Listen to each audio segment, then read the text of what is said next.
Porque até agora estamos zerados. Zerado. Pastor Carlos Moreira, seja muito bem-vindo. Seu microfone, pastor, está desligado. Obrigado, pessoal, pelo convite. É um privilégio estar com vocês, com os ouvintes, e bater esse papo gostoso aqui nesse fim de tarde. Legal, pastor. Daniel, posso começar? Claro, deve começar. Pastor, como o senhor analisa hoje? Eu acho uma bobagem falar os evangélicos. Primeira coisa, são muitos segmentos dentro desse grupo e eles são heterogêneos ou é um grupo ou é um monobloco homogêneo de pensamento? Não, os protestantes, na verdade, já há cerca de 50 anos atrás eram 30 mil denominações, né? Esse número deve ter aumentado aí exponencialmente em função do crescimento, sobretudo das mídias de comunicação de massa, né? Então, o guarda-chuva evangélico hoje comporta um sem número de denominações e, por sua vez, de comunidades de fé, né? Com os espectros que conseguem viajar da extrema-direita, passar pelo centro e chegar em algumas comunidades de esquerda, que são acomodadas, né, dentro desse bloco ideológico religioso. Muito bem. Algum grupo é mais identificado com a esquerda, pastor? Olha, historicamente, os evangélicos são de centro ou são mais ligados à direita, né? Você não tem muitas representações de esquerda porque o alinhamento da crença protestante tem poucas áreas de contato com políticas sociais, com políticas progressistas. Então você vai ter aqui e ali algum grupo que eventualmente tenha uma identificação maior e muito ligado ao pastor da igreja, ao pastor presidente, ao bispo. São coisas pontuais, mas historicamente eles são muito mais de centro e de direita, apesar de ser um grupo extremamente fisiologista, né? Eles são camaleões que se adaptam a qualquer realidade.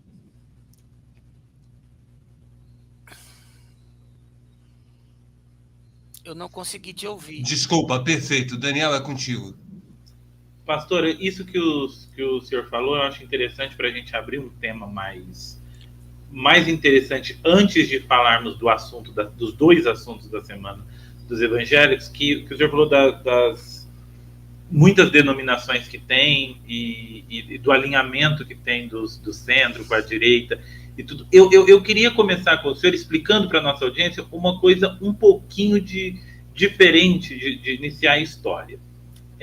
Em 2010 ou 2014, acho que 2014, na eleição de 2014, grupos fortes da Igreja Evangélica, vou citar dois para o senhor, a Assembleia de Deus e a Igreja Batista da Lagoinha, manifestaram-se publicamente em apoio a Marina Silva. Coincidentemente ou não, este mesmo grupo migrou para o Jair Bolsonaro em 2020. Eu queria que o senhor explicasse do ponto de vista dos líderes religiosos, da mentalidade dos líderes religiosos, como que eles saíram de Marina Silva para Jair Bolsonaro, porque politicamente eles representam o oposto do pensamento um do outro. Como o senhor enxerga esse fenômeno? Olha, esse grupo, ele, como eu falei há pouco, né, ele se adequa de acordo com a realidade do momento. Então, eles não têm uma ideologia fixa. Eles apostam no cavalo que tem mais chance de ganhar a corrida. Então é muito comum você ver, por exemplo, numa determinada cidade, uma grande denominação que apoiou um pastor de esquerda, numa eleição seguinte apoiar um de centro e na outra um de direita. Então não importa o que eles defendem, né? O conjunto das pautas morais é muito estreito dentro do espectro como um todo. Na verdade, eles apostam no cavalo que tem mais chance de ganhar. E por isso eles têm esse trânsito, né, tão livre e tão plural dentro da proposta da política brasileira, porque a intenção última é estar do lado do poder, não importa quem esteja lá. Isso que o senhor falou eu acho interessante, porque nós temos o Silas Malafaia, que apoiou o Lula nas eleições do Lula. Hoje ele migrou completamente para o Bolsonaro, é cotado até para ser candidato a vice-presidente do Bolsonaro. Nós temos Edir Macedo, que também foi aliado dos governos do PT e hoje está com o Bolsonaro. Mas o que eu acho interessante nisso, o senhor falou que eles fazem questão de buscar estar com o poder e não necessariamente com o alinhamento, mas aí a gente entra num assunto que eu acho interessante, porque não é só estar no poder. Antes, talvez, 2002, 98, 94, os evangélicos gostariam disso, mas hoje eles querem ter, eu sinto que eles querem ter participação efetiva no poder. Um dos exemplos disso é que o Malafaia migrou de Lula, ainda no governo Dilma, quando as pautas morais ganharam ênfase maior. Aliás, esse é um assunto que eu queria tratar com o senhor.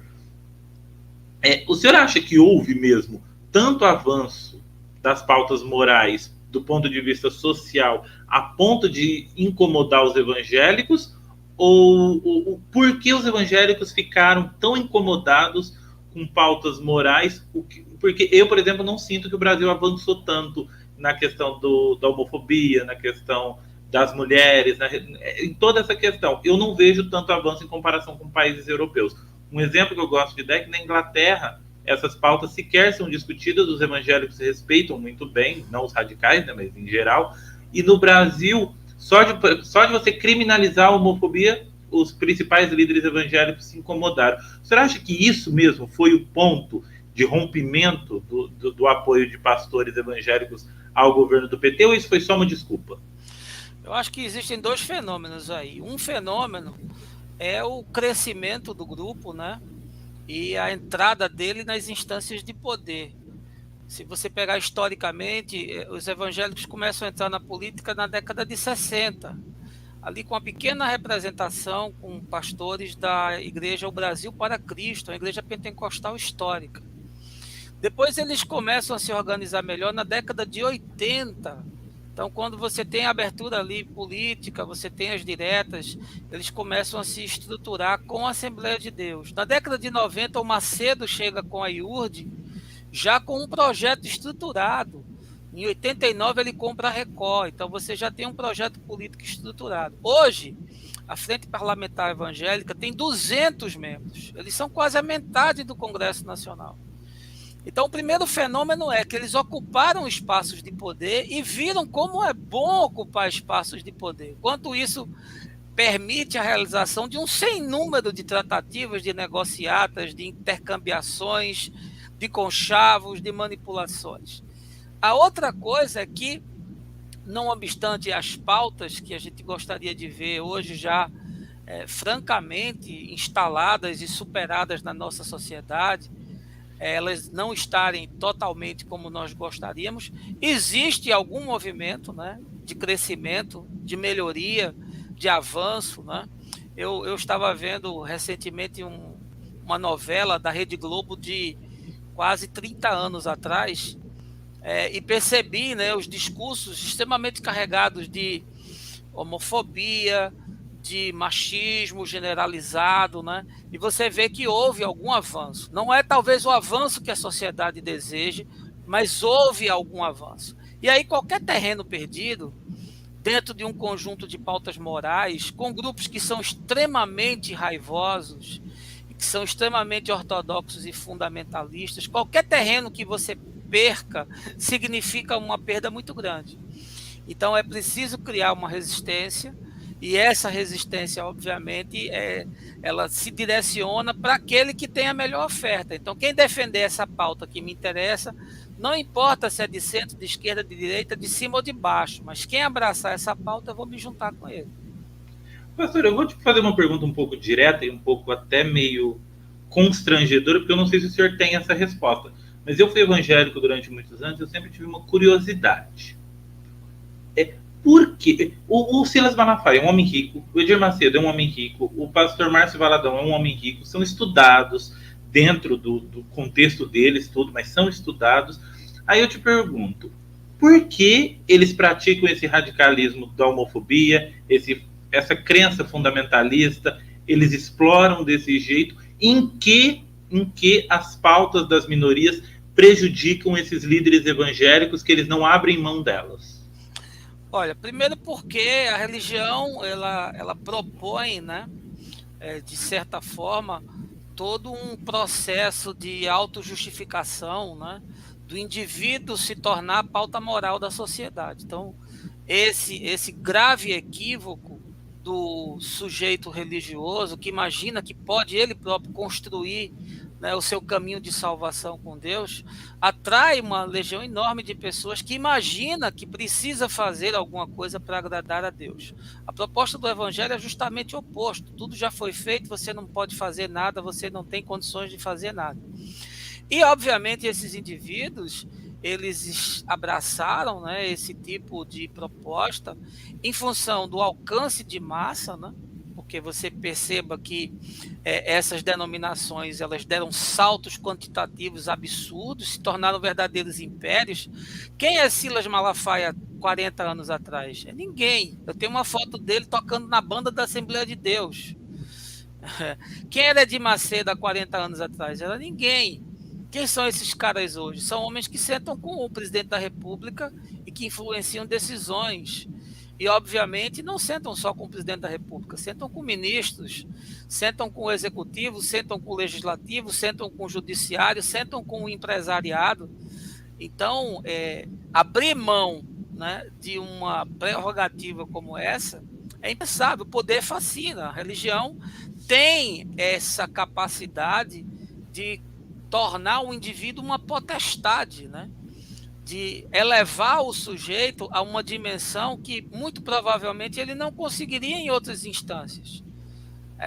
Como empresário, eles não conseguiriam ter tanta influência e tanta projeção como tem como homens e como figurões e como big shots, né, do mundo religioso. Então passa por aí. Você vai Daniel?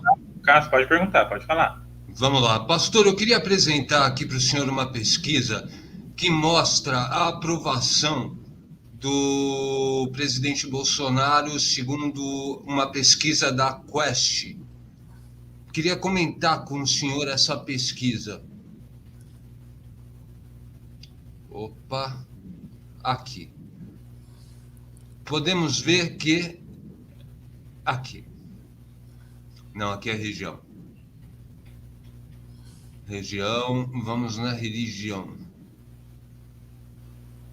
Sexo, idade, escolaridade, renda. A hora que chegar, você me avisa, Daniel? Eu tenho ela separada aqui. Aqui, religião. Apareceu aí bem para vocês? Vocês conseguem ver? Para mim está bem pequeno. Bom, vamos lá. Pastor, segundo a pesquisa Genial Quest, a avaliação do governo Bolsonaro por religião, os evangélicos dão 32% de positivo para o presidente Bolsonaro, 36% de negativo. Há uma inversão real de expectativas desse segmento com o que o Bolsonaro entregou. Havia uma expectativa muito maior que ele não satisfez?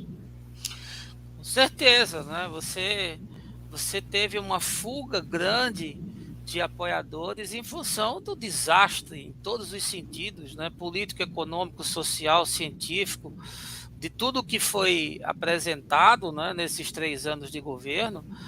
Houve uma fuga enorme, até porque, insistindo no tema, esse não é um grupo que tenha fidelidade partidária ou algum tipo de ideologia do ponto de vista de uma consistência, de uma proposta que tem um arcabouço teórico-metodológico, de pensadores, etc. Esse é um grupo que tende a se aproximar de quem eventualmente esteja em evidência e que possa trazer alguma expectativa de bens, de garantias, de melhorias, de poder, de usufrutos. Então, eles se movem com muita facilidade.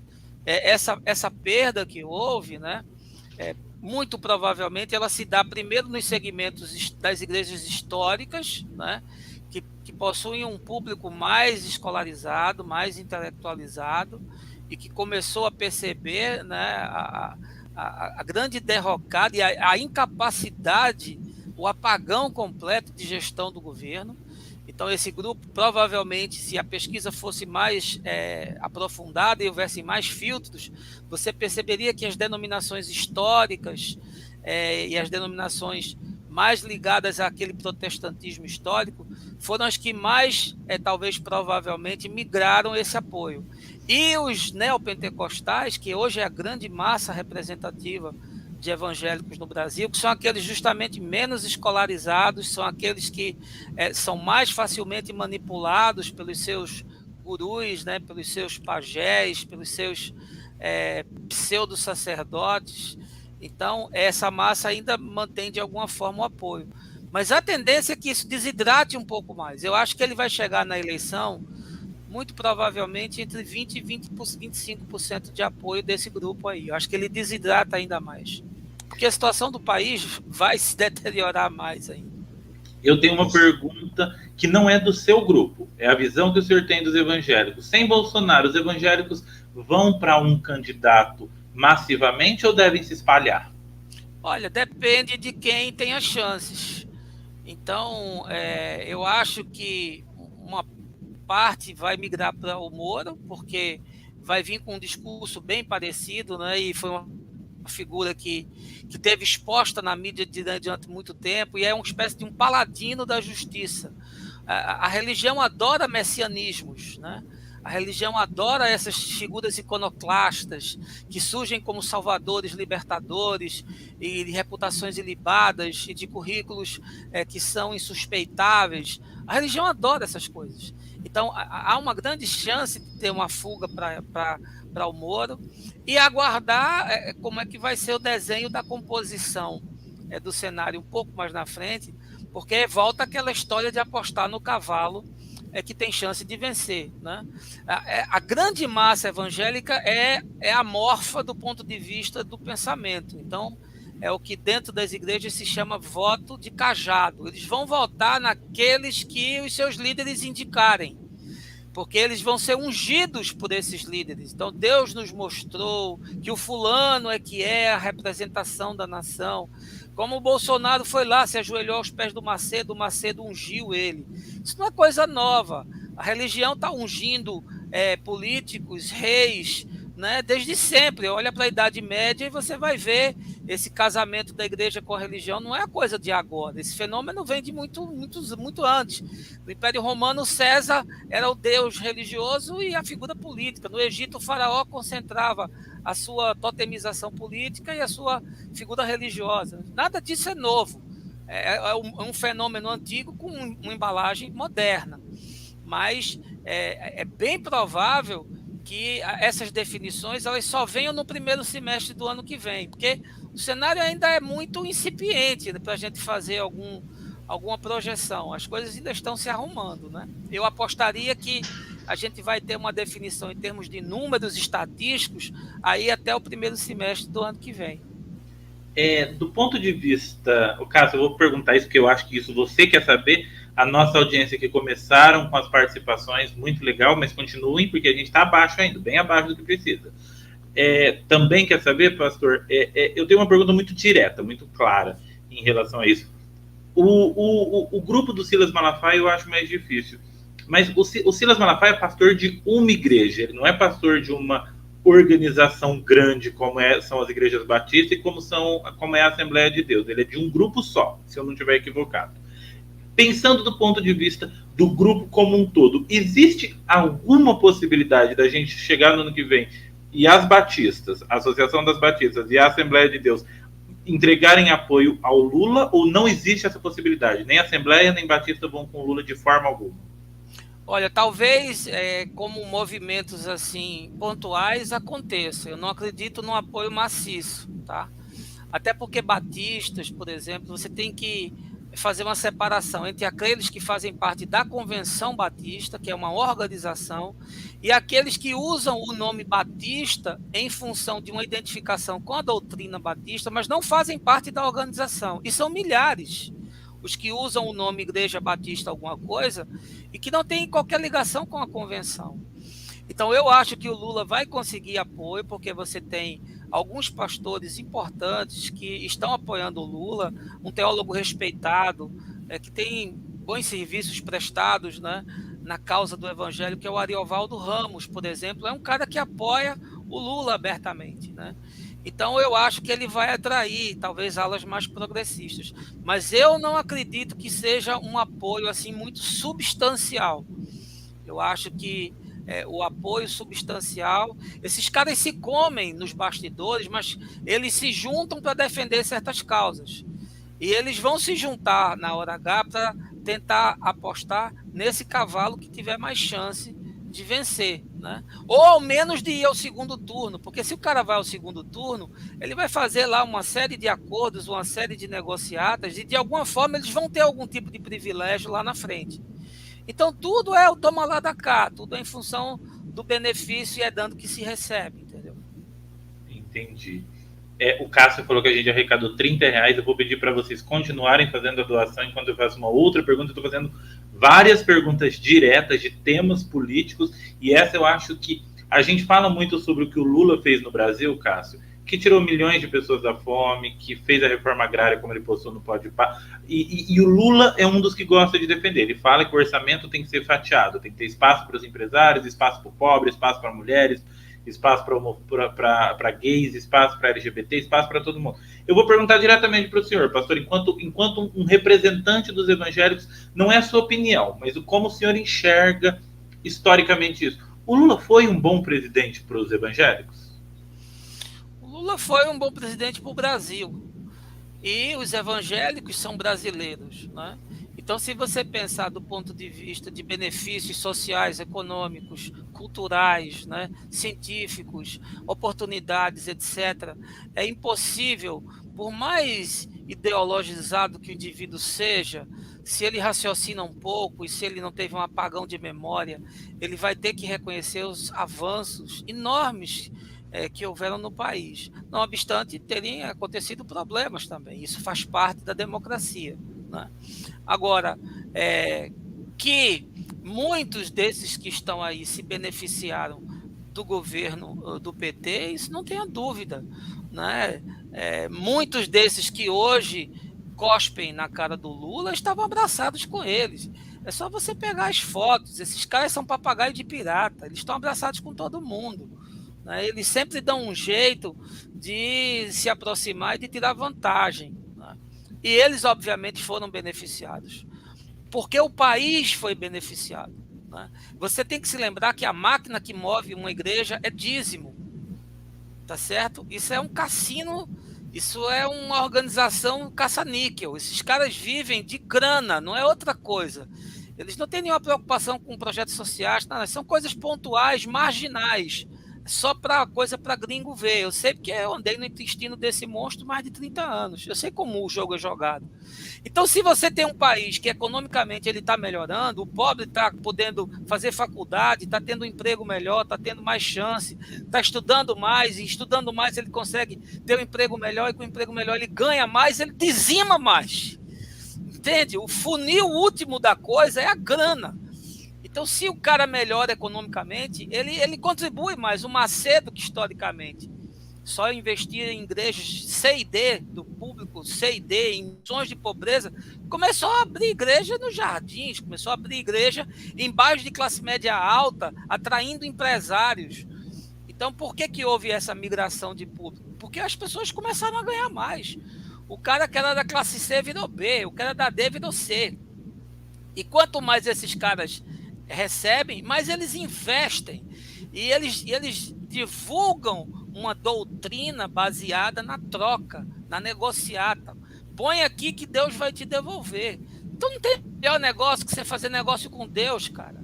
Porque Deus não vai te passar a perna, Deus não vai te enganar, Deus não vai te roubar. E o cara mete a grana lá. Então é assim que a roda gira, entendeu? Então foi bom para os evangélicos? Foi porque foi bom para o Brasil, foi bom para todo mundo. Por isso foi bom para eles também. Pastor, desculpa, uma pergunta até delicada. Quando o senhor vê tanta lambança no meio do qual o senhor faz parte, qual a sensação que o senhor tem?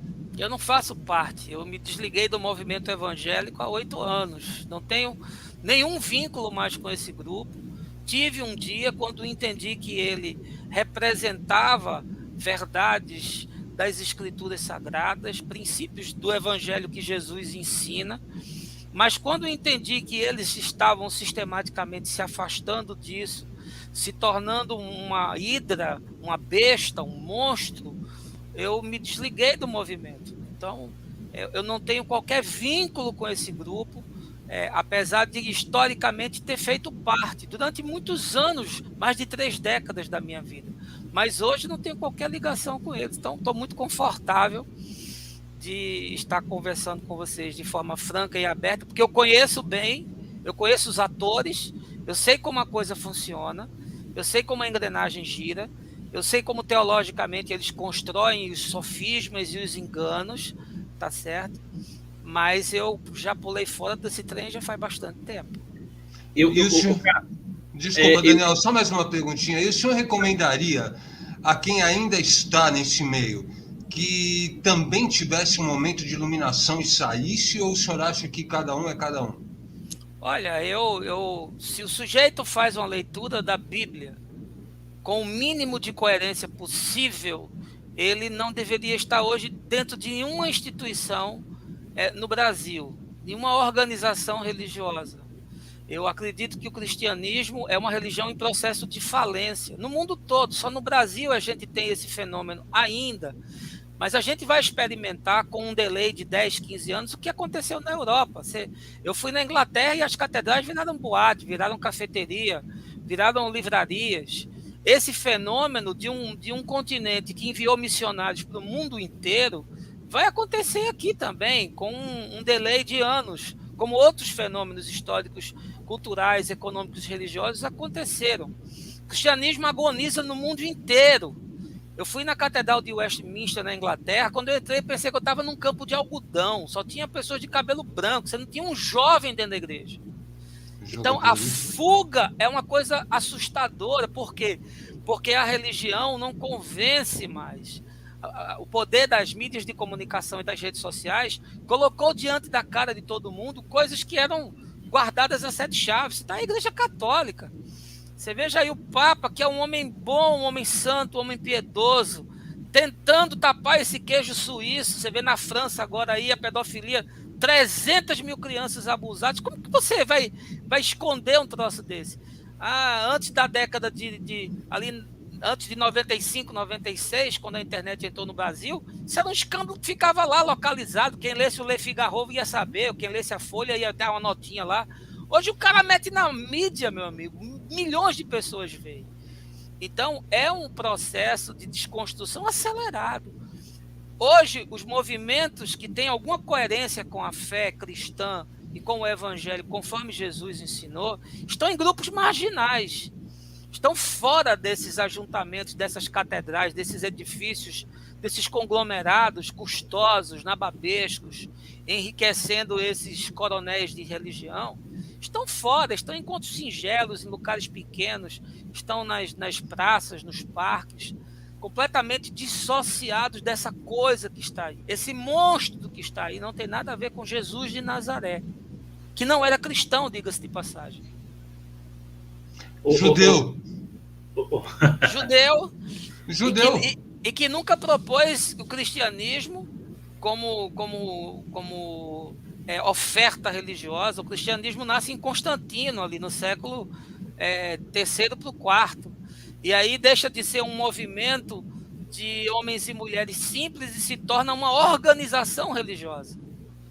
Quem transforma o cristianismo numa religião estatal poderosa e fez dele o que ele é hoje no Ocidente, com mais de 2 bilhões de fiéis, foi Constantino. Então, o cristianismo é filho de Constantino, não é filho de Jesus de Nazaré, que nunca propôs religião.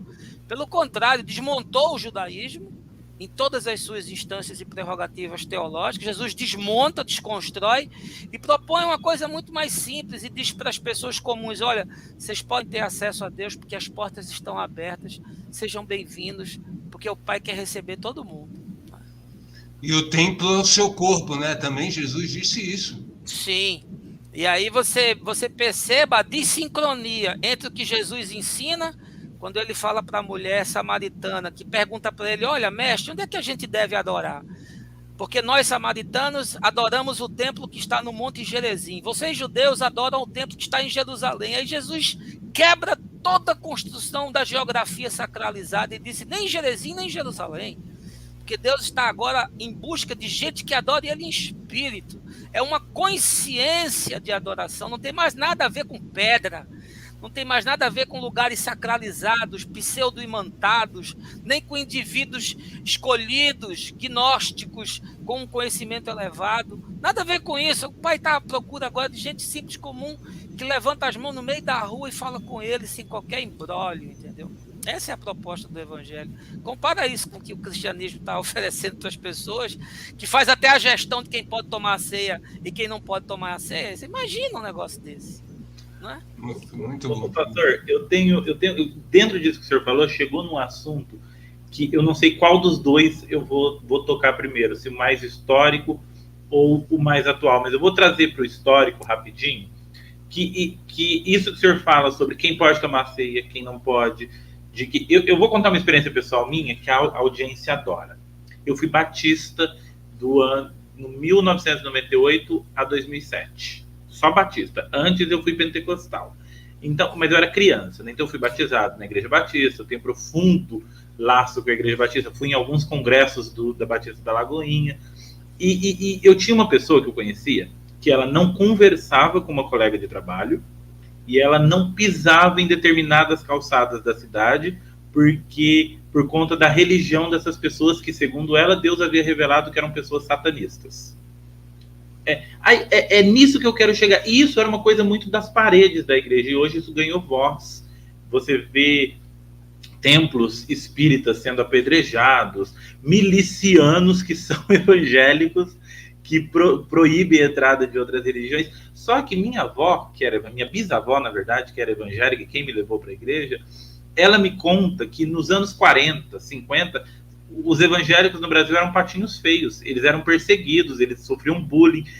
Eu queria entender que nunca ninguém conseguiu explicar isso, eu acho isso fenomenal. Como foi esse fenômeno de sofrer preconceito a praticar preconceito? Como que os evangélicos saíram disso e não entenderam nada? Na verdade, o fenômeno é muito simples. Você tem que ver qual é a religião dominante. O dominante sempre esmaga o dominado, tá certo? Olha para a história do cristianismo. Vê a Idade Média, o que ele fez? Invadiu nações, matou índios, destruiu culturas, tudo em função de um expansionismo em nome de Deus. O que é as cruzadas? É uma guerra em nome de Deus para destruir os seus opositores, que eram os da religião islâmica, que eram os árabes.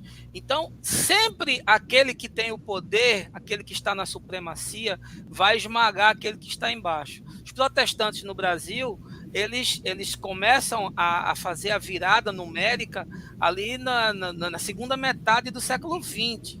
E esse fenômeno se acelerou agora no século XXI, e o IBGE projeta que em 10 anos eles serão maioria.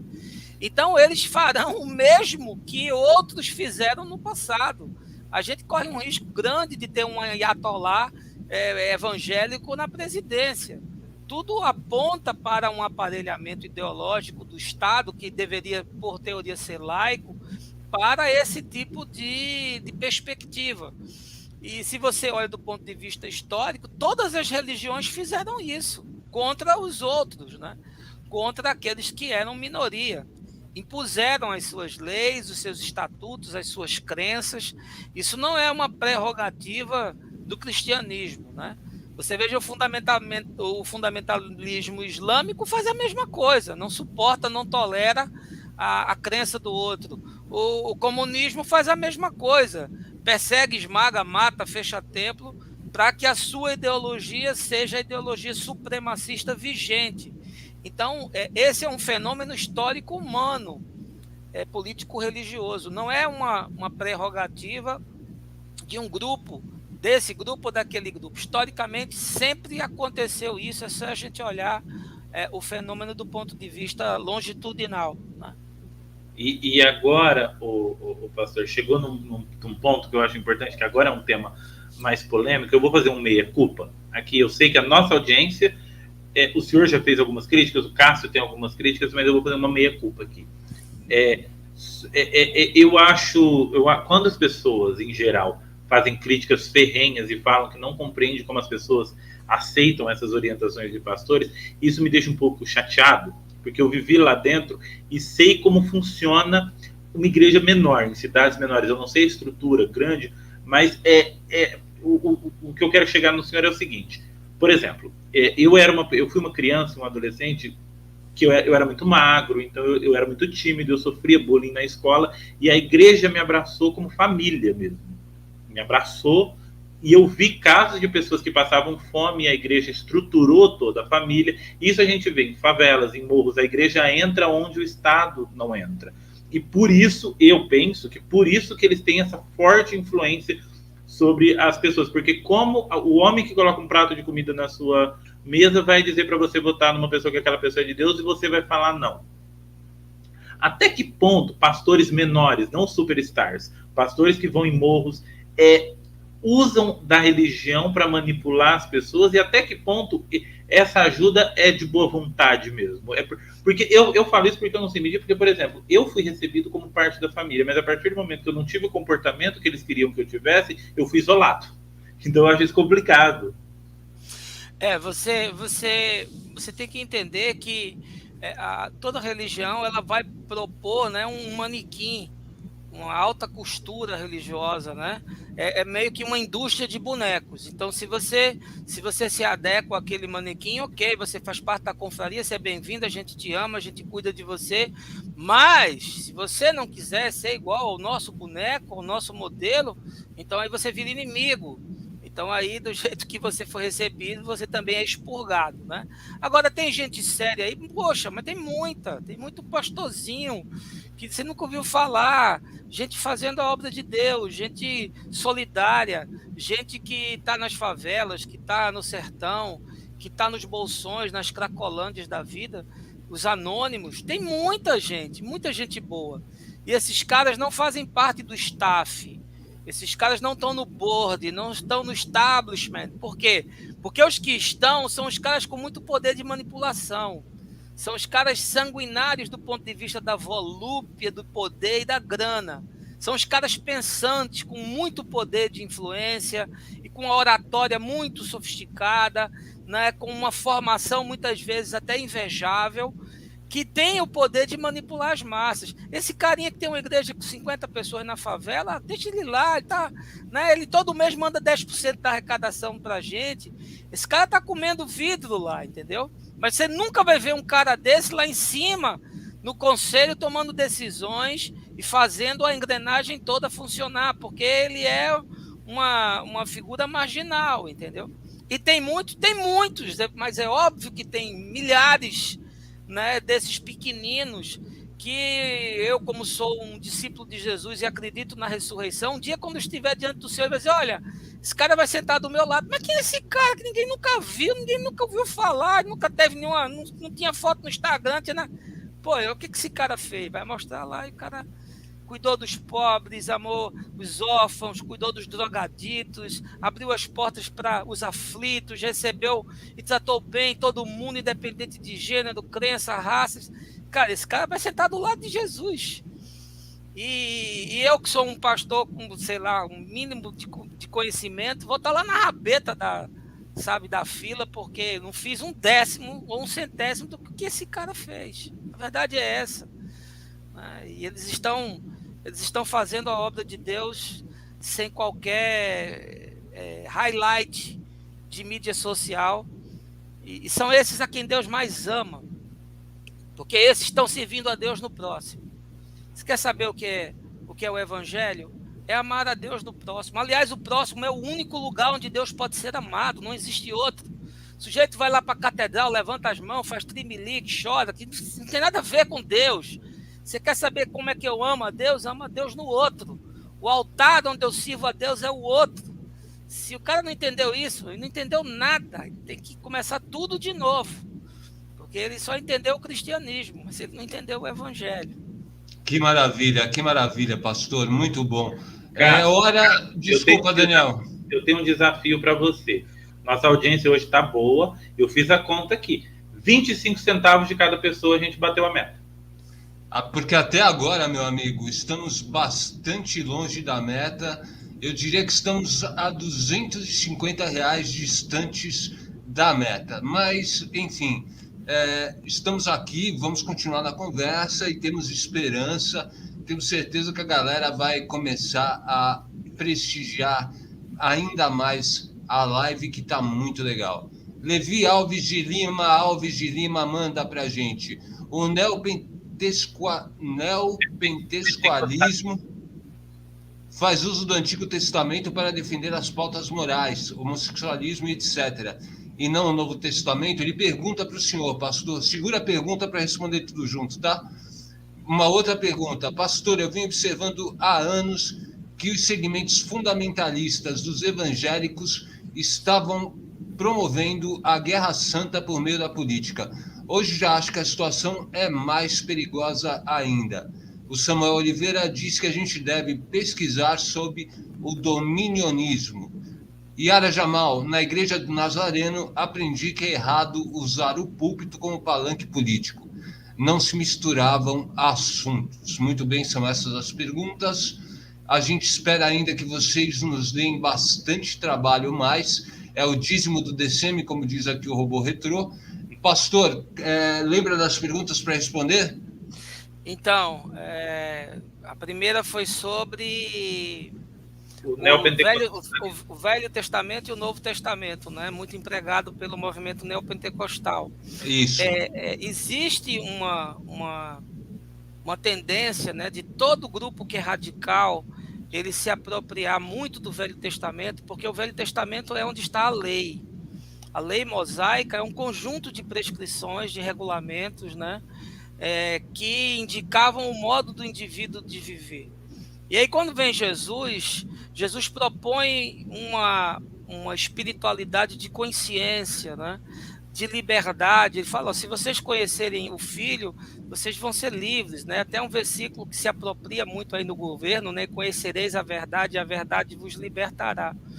Então, o que acontece? Acontece que, como a religião é uma proposição fundamentalista, toda religião é baseada num conjunto de regras e de reprimendas, de controles e castrações, esses movimentos se identificam muito mais com as proposições do Velho Testamento do que do Novo Testamento em Jesus, né?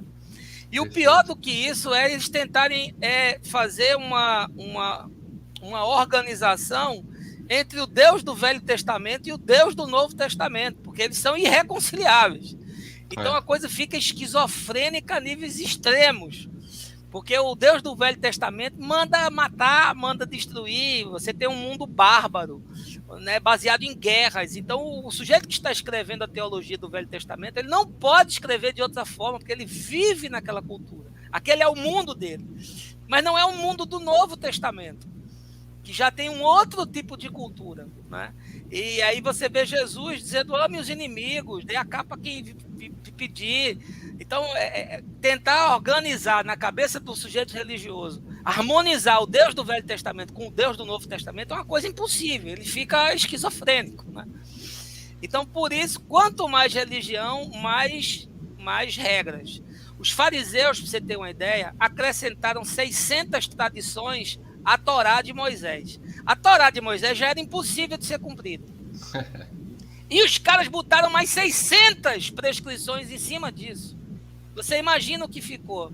E se eu dissesse hoje, os neopentecostais botaram mais 6.000 prescrições em cima das 600 tradições dos fariseus. Aí a coisa é piramidal, entendeu? É progressão geométrica. Muito bem. Ô Daniel e pastor, só vou pedir um minutinho, que a gente tem um vídeo para mostrar.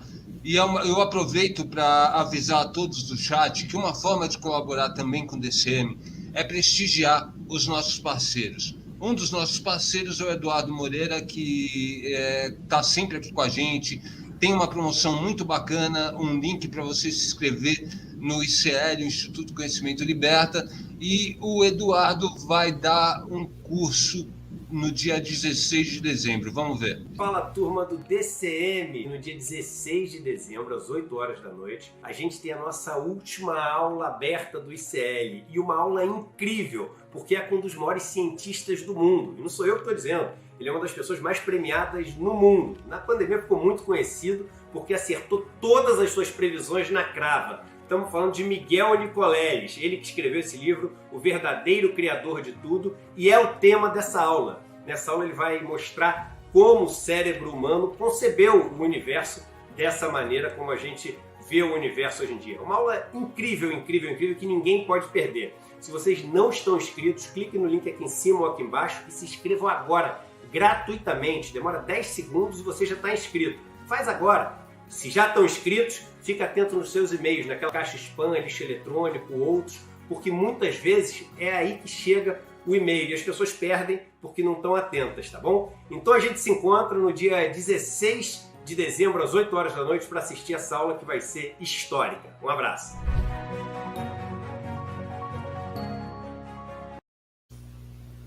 Muito bem, muito bem. Pastor, o senhor tem interesse, dá um interesse em ver essa aula? Olha, eu acho interessante, né? Com certeza. Eu sou um cara que ouço tudo, leio tudo, meto a cara em tudo, né? Até por conta da minha formação. Minha formação primeira, eu sou empresário, né? Eu trabalho na área de tecnologia. E depois eu fiz teologia no seminário anglicano, na denominação que eu fazia parte. E por último eu me formei em filosofia. Então, como teólogo, o teólogo gosta sempre de respostas e o filósofo gosta sempre de perguntas. Então, eu gosto sempre de ficar olhando, ouvindo, lendo, tudo quanto possível. Muito bem, Daniel. Eu quero falar com o pastor isso. Dentro dessa pergunta que você fez, cara, que ele te respondeu lá atrás, antes do vídeo, eu espero que todo mundo participe desse nosso curso. Eu assisti o último, foi muito legal, tá, gente? E eu tenho uma pergunta voltada para o senhor, que, Cássio, aparece aí, Cássio, que eu quero ver sua reação, eu quero ver sua expressão nessa pergunta. Vamos lá. O DCM fez uma cobertura, pastor, exclusiva, com preço R$24 mil.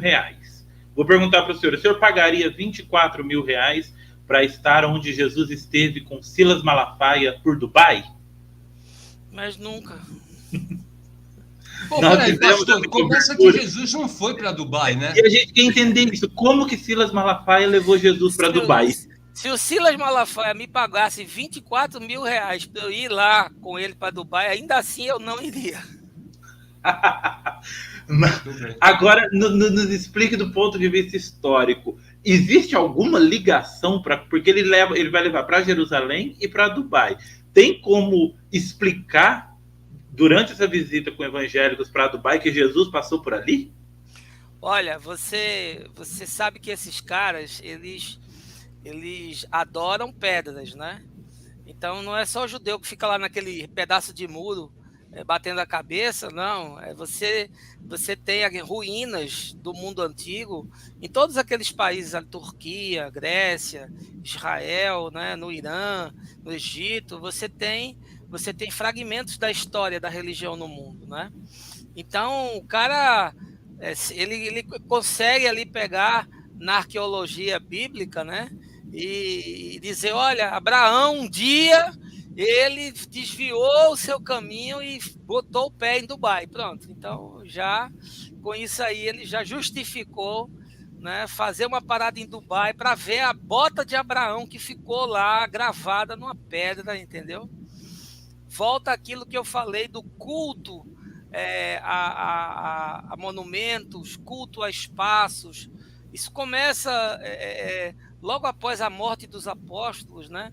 Havia muita visita, peregrinação aos túmulos dos apóstolos, né? Então começou toda essa coisa, quinquilharias vendidas, né? O judaísmo vendia no templo as quinquilharias sacralizadas, depois o cristianismo começou também a vender as suas quinquilharias. Então o fenômeno não é novo, a turma só embala ele de jeito diferente, entendeu? Mas o fenômeno é antigo. Perguntando agora sobre os temas de hoje, nós estamos na metade da live, tivemos uma ótima doação de Linux, que fala que, embora eu não tenha religião e me ligo, duraram entre a Deus, admiro os padres e pastores sinceros e honestos que ajudam os necessitados. Muito obrigado, Linux, e continuem fazendo como ele, mandem perguntas que o pastor vai responder. Eu tenho uma pergunta agora de um tema para o senhor, porque, vou te dizer, o Gilmar Mendes, ele é cristão, católico é cristão. Então ele é cristão, ele é bem do cristianismo. não houve celeuma. Outros, eu imagino que nós não devamos ter nenhum ministro do STF ateu que diga que é ateu, porque no Brasil isso também é um problema, né? Então a maioria é cristão dos que estão lá. Aí eu tenho uma pergunta para o senhor. Por que causou essa celeuma o primeiro, que nem é o primeiro de verdade, né? Nos anos 50 a gente teve um, mas o primeiro ministro sabidamente evangélico do STF? Essa é uma pergunta e eu vou emendar outra. Realmente é perigoso termos um ministro terrivelmente evangélico? Olha, o problema não se dá, a gente não deve olhar para o evento, mas para o fenômeno, né? O evento de um ministro evangélico no Supremo Tribunal não deveria representar nada se a corte fosse apolítica e aideológica. Uma corte de um Supremo Tribunal de Justiça de uma nação democrática, isso sequer deveria ser uma questão. Se o sujeito é islâmico, budista, se ele é zoroastrista, se ele é da nova era, se ele é católico ou protestante, isso não deveria ser uma questão, porque a Bíblia fica do lado de fora do tribunal. A Bíblia do tribunal é a Constituição. Então isso não deveria ser uma questão. Esse é o fato. E qual é o fenômeno? O fenômeno é muito mais amplo. O fenômeno é todo um aparelhamento que está acontecendo no governo de troca de pessoas em funções estratégicas, e aí o evento é piramidal, ele começa lá nos ministérios e vai descendo por toda a estrutura do Estado, né? E pelo anúncio, a pouca habilidade política do Bolsonaro, que fala que vai colocar um ministro terrivelmente evangélico. Então, isso, obviamente, revela uma construção, uma arquitetura que é muito mais extensa do que a simples presença de um ministro terrivelmente evangélico. Ele agora disse até que queria botar mais 2, então vai ser o Sinédrio de Jerusalém. Os caras vão transformar lá o Supremo no Sinédrio de Jerusalém. O problema não é o indivíduo ter essa ou aquela crença. Ele, como cidadão, pode crer no que ele quiser. Ele, da porta do tribunal para fora, ele pode abraçar o que ele quiser. Mas o problema é que os nossos tribunais têm se mostrado, historicamente, tribunais marcados por viés político e ideológico. O grande equívoco já começa, que é o político que indica o ministro do Supremo. Isso nunca deveria ser. Isso deveria ser pela meritocracia, pela carreira, por qualquer outro instrumento de convalidação do saber, do notório saber, da capacidade. E olha que o André Mendonça não é um sujeito inculto, não. É um sujeito com formação em Direito, tem doutorado e mestrado em Salamanca, na Espanha. É um sujeito culto. Ele tem um cabedal de conhecimento. Não é um qualquer que está chegando lá. Mas o problema é o aparelhamento ideológico que ele carrega junto. Então, o fato em si, para mim, ele não representa nada. Mas o fenômeno da construção de uma arquitetura de poder, de transformar o Brasil numa nação com um presidente evangélico e mudar o regime de democracia para teocracia, e a gente ter um ayatolá sentado naquele trono, que é o problema. Fazendo um paralelo com as artes, eu assisti uma série que ainda está no ar, né? Eu não lembro o ano que eu comecei a assistir, que eu achei realismo fantástico. Muita gente hoje faz esse paralelo. Não sei se o senhor já assistiu, se já leu o livro Conto de Aia, se o senhor assistiu a produção, se o senhor leu o livro e tudo. Mas o senhor conhece a história? Conheço a história. Tá. É uma coisa muito longínqua, ou é possível países do Ocidente viverem essa realidade por conta do cristianismo? É totalmente possível, né? Você percebe que culturas, elas mudam, né? Você perceba na história das nações que muitas delas mudaram as suas culturas. Hoje a França é um país, por exemplo, com forte influência islâmica. Você tem muitas das grandes cidades francesas com predominância islâmica. Então, o fenômeno cultural, ele é transformado, via de regra, pelo fenômeno religioso. A religião, ela tem esse poder de fazer uma moldagem da cultura social. Então, e dentro do espectro do cristianismo, como eu falei, você tem muitas tendências. Você tem grupos progressistas, você tem grupos obscurantistas, você tem grupos de centro. Então, dependendo da hegemonia de um determinado grupo, numa determinada cultura, num determinado recorte de tempo, ele pode fazer uma mudança de espectro. Ele pode provocar, numa projeção de tempo, uma alteração dos valores, das crenças e das questões sociais daquele país, daquele estado, daquela cidade, né? O senhor acredita, eu vou perguntar diretamente, o senhor acredita que isso que o senhor falou, eu e o Cássio falamos no sábado, que o André Mendonça é uma pessoa muito estudada, é um jurista respeitado, era um jurista respeitado até se envolver com o bolsonarismo. Muita gente não sabe, mas ele foi o diretor da AGU na época do governo Lula, de carreira, concursado, foi um dos diretores do combate à corrupção. Então ele é um jurista de carreira do setor público.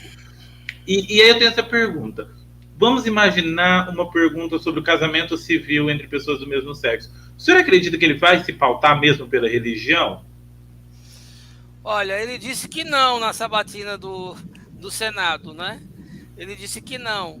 Aí a gente vai ter que pagar para ver, né? Então, o DCM fez uma reportagem sobre isso, pastor, que nós ouvimos nos bastidores, que pastores evangélicos não se incomodaram com essa manifestação porque era uma maquiagem. A gente até fez essa coisa que eles brincaram num grupo de WhatsApp, pastores superstar do parlamento, de que era só um pecadinho, uma mentira que era um pecadinho.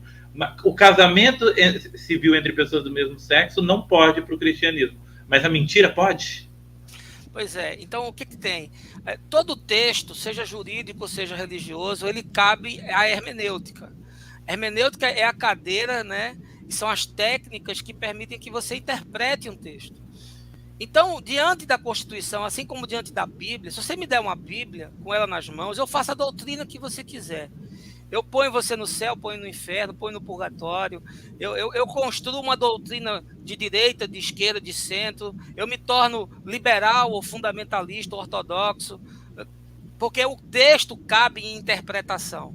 Então, o que esses caras fazem, né, o que um juiz faz, é a interpretação de um texto, de um código, né? E aí essa interpretação ela cabe muita coisa, né? Ele pode, pela interpretação da Constituição, justificar que ele não concorda com o casamento homoafetivo, por exemplo, respaldado na sua interpretação da Constituição. Ele dizer, não estou usando a Bíblia, estou usando a Constituição, porque é uma questão de interpretação.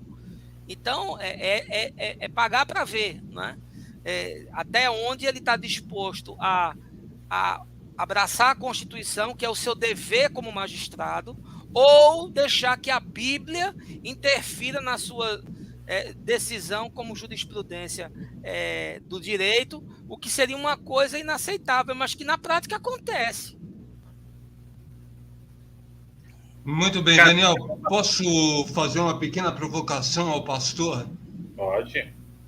Pastor, eu ouvi uma vez um comediante falar que Jesus era espetacular, que o que ferrava era o fã-clube. O que o senhor tem a dizer?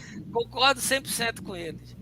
Jesus era um cara muito bacana. Aliás, quem lê a Escritura com bons olhos, né? Normalmente são os ateus que mais conseguem perceber isso, porque eles não estão arraigados na leitura, eles tiraram os óculos da religião para fazer a observação da proposta do texto dentro do seu contexto histórico, cultural, social, etc.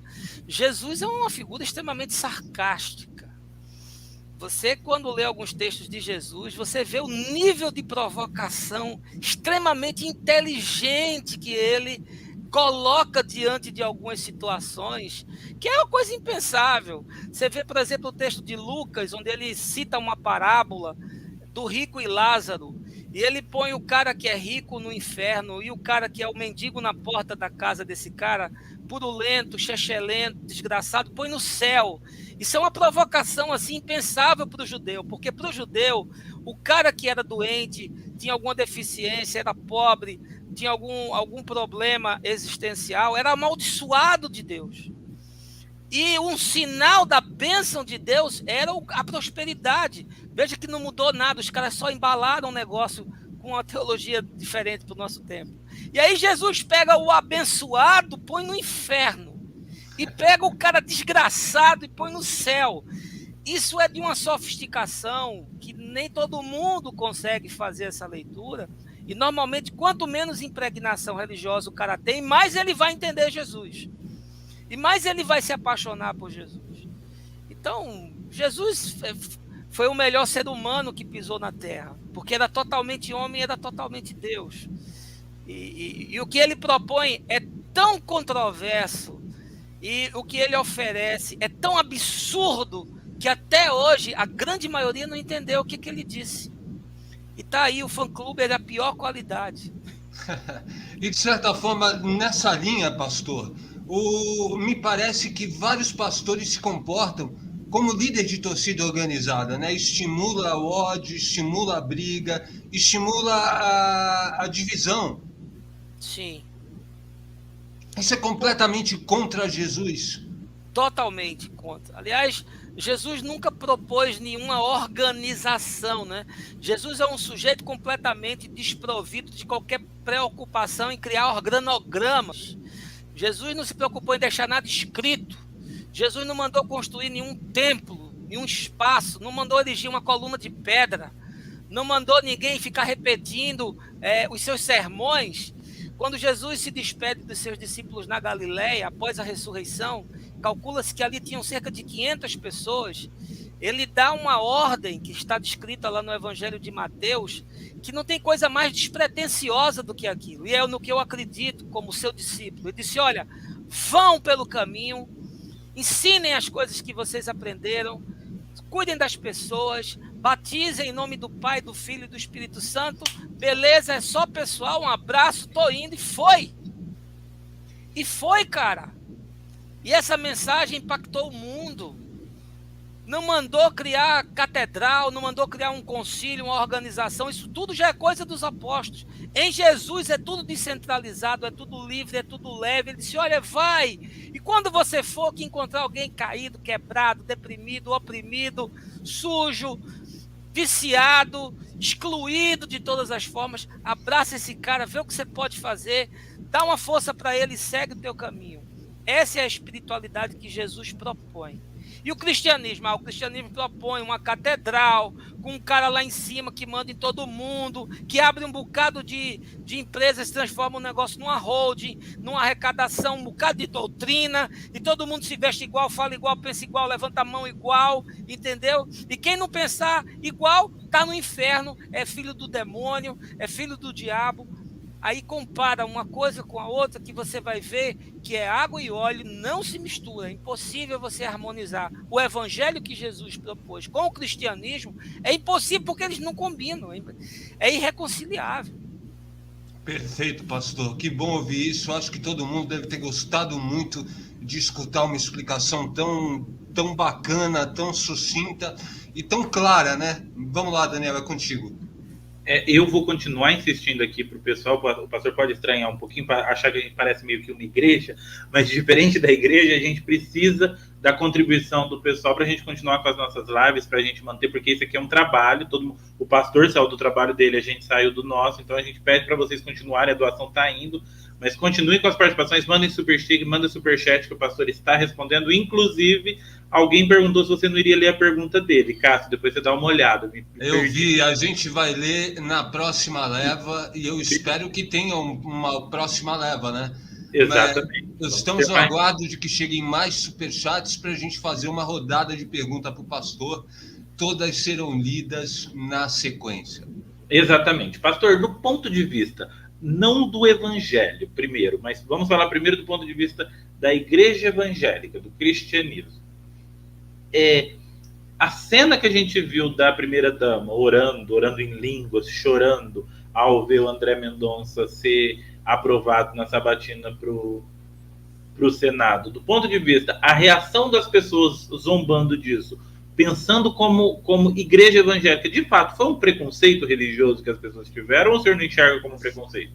Não, eu enxergo como preconceito. Eu acho que a crença tem que ser respeitada, né? Se o Babalorixá ele quer ser respeitado no seu ritual, né? e o kardecista quer ser respeitado na sua mesa branca, quando ele recebe lá a entidade, eu acho que o evangélico ele tem direito de manifestar, né, as suas expressões de crença e fé.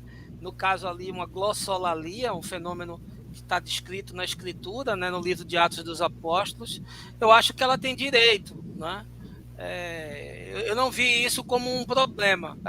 Mais uma vez, isso é o fato. Eu olho para o fenômeno. Os fatos me interessam até do ponto de vista histórico, sim, mas do ponto de vista das suas representações, eu olho muito mais para o fenômeno do que para o fato, né? Então, do ponto de vista do fato, para mim não diz nada, é uma manifestação religiosa dela, da sua crença. Agora, do ponto de vista do fenômeno, tem toda uma arquitetura por trás daquilo, né? Ali é a coroação de um projeto muito mais amplo, que foi muito bem trabalhado, costurado, e que chegou e teve êxito. E que vai render frutos, obviamente. Do ponto de vista do evangelho, eu vi um pastor, não vou me lembrar o nome dele agora, falando no Instagram também, que ele não acredita nessa manifestação de falar em línguas. Que ele respeita quem acredita, mas ele entende, ele faz uma interpretação um pouco diferente disso. E isso é muito incrustado nas igrejas. O senhor podia explicar um pouco para a gente isso, o que aconteceu ali, e se esse é um fenômeno evangélico não, do evangelho ou cristão? Não, ele é um fenômeno descrito nas Escrituras, é uma manifestação do Espírito Santo. O Espírito Santo distribui dons aos homens, né? Então, um desses dons, e o menor deles, diga-se de passagem, são essas manifestações em línguas. O apóstolo Paulo, quando ele trata dessa questão, ele diz, olha, se você falar em língua, fale você reservadamente, porque para você lidar com o grande público, é melhor que você traga palavras inteligíveis, né?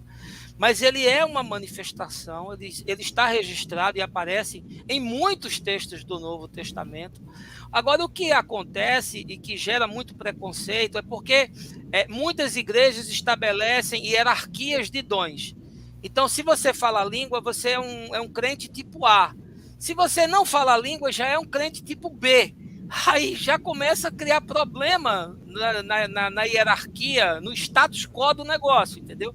O que deveria ser um fenômeno de experimentação individual, pessoal, para seu próprio crescimento, se torna um elemento de diferenciação e de reverência pública, o que é totalmente não recomendável. Eu vou te interromper para perguntar o fundamental aí. Vou emendar duas perguntas. Primeiro, isso que o senhor falou, de um fala e o outro não fala.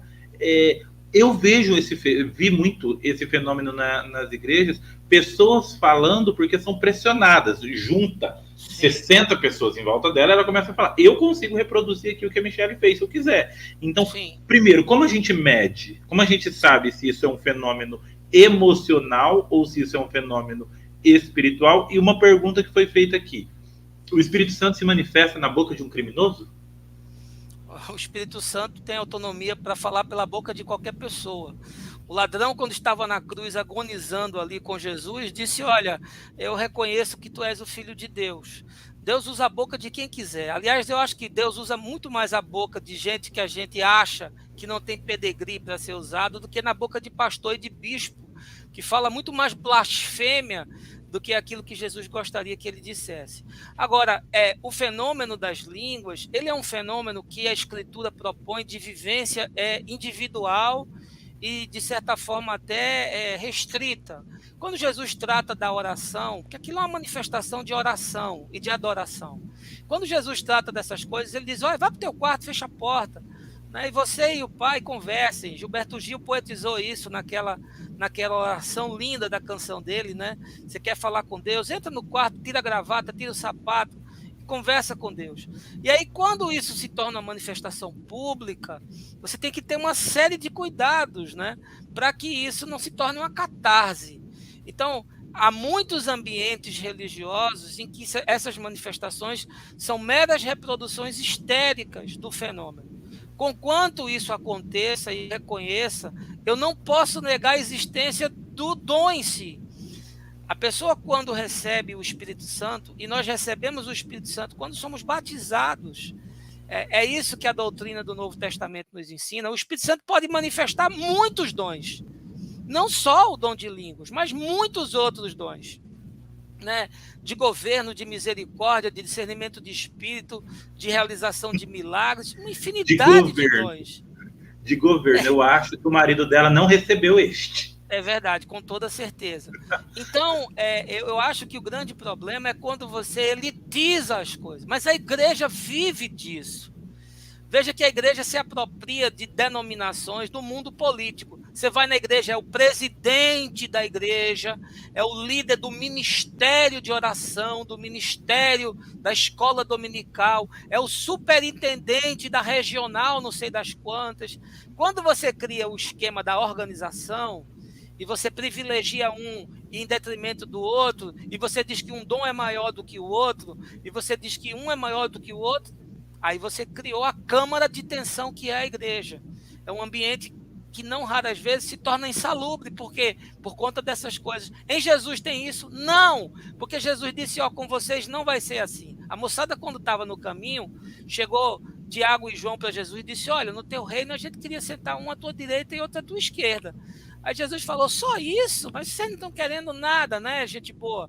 Mas é o seguinte, isso aí não sou eu que decido. Agora, com vocês, o negócio não vai ser esse, porque o maior entre vocês vai lavar os pés de todo mundo. Então, você quer saber o que é o pastor? O pastor é um cara que anda com bacia e toalha na mão. Ele é servo de todo mundo. Ele tem que sentar no último lugar, ele tem que ser o último a comer. Ele não tem que aparecer, ele tem que usar o dom dele para edificação do corpo como um todo. E todos os dons se somam para formar a comunidade de fé. Mas o que a religião fez? Transformou o cara num superstar. E aí já começou com a desgraça de dizer que tem clérigo e leigo. Você não encontra isso em Jesus. Pelo contrário, o apóstolo Pedro diz que em Jesus todos são sacerdotes. Eu sou sacerdote, você é sacerdote. Todos somos sacerdotes. Mas o que a religião fez? Criou o Papa, criou o cardeal, criou o presbítero, criou o bispo, criou o diácono, hierarquizou a coisa toda, para poder valorizar a engrenagem. A engrenagem não funciona se for plana. A igreja tinha que ser um Google, sabe? No Google não tem postos. É empresa plana. Quanto menos hierarquia, menos problema.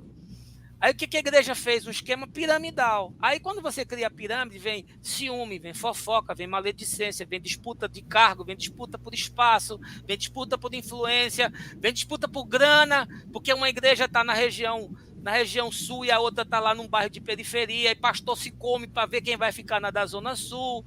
Aí tem que, se for uma igreja de regime episcopal, por exemplo, o cara tem que bajular o bispo. Se for de regime presbiteriano, tem que bajular o conselho. Aí a desgraça vai toda por aí. O câncer é esse. Pastor, eu mandei uma mensagem para o Cássio. Vou pedir para ele abrir um vídeo para a gente. Não sei se ele chegou a ver. Cássio, você conseguiu ver para a gente? É um vídeo curto para nossa audiência ver. O vídeo é longo, mas, Cássio, eu vou pedir para você colocar do segundo 30 a 1 minuto e meio, mas é menos de um minutinho, um trecho, que eu queria que o pastor depois comentasse se eu acho que a nossa audiência vai gostar de ver esse vídeo. Eu estava neste lugar, tá? Só para informar vocês. Vamos lá, peraí que eu vou abrir aqui.